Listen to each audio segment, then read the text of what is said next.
У горадзе Гома, Конга, вы можаце пабачыць гэтыя драўляныя ровары паўсюль. Сам я іх раней яшчэ ніколі не бачыў. Так што сёння мы з вамі пройдземся па гораду, і я вам пра іх распавяду. Дзякуй табе, братка.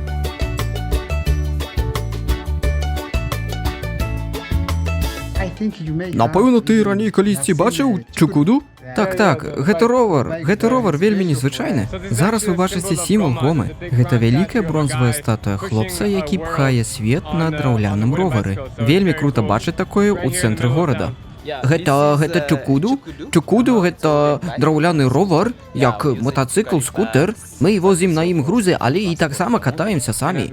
А яшчэ мой сябар Обед кажа, што яны вельмі важныя для кангалескай эканомікі.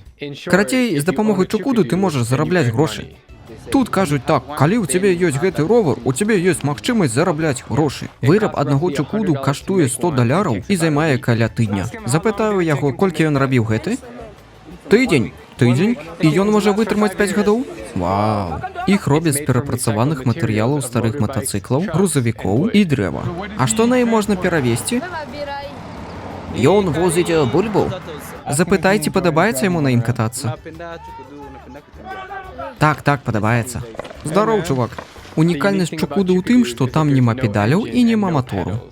Гома гэта ўзгорыстая мясцовасць. Хлопцы проста кацяцца з узвышшаў, а каб узабрацца, яны проста пхаюць ровары. Менавіта таму маладыя хлопцы ў добрай форме.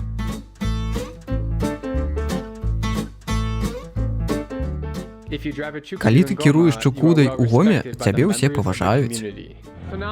Зараз я збіраюся пакіраваць Чукуду разам са сваім сябрам Обедам. Я дакладна не ведаю, як гэта ўсё працуе, я проста запрыгну і ўсё. Мы прывабілі мясцовых? Ну, добренька.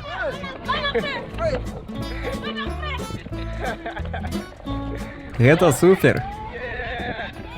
Ну во, зразумеў. Так, ты проста кацішся ўніз па дарозе і ўсё. Тут нават тармазоў няма. Гэта можа выглядаць весела і стыльна, але кіраванне Чукуду даволі такі небяспечнае. Аварыі на дарогах здараюцца часта. Ну што, хлопцы, вось і ўся гісторыя пра Чукуду ў Конга.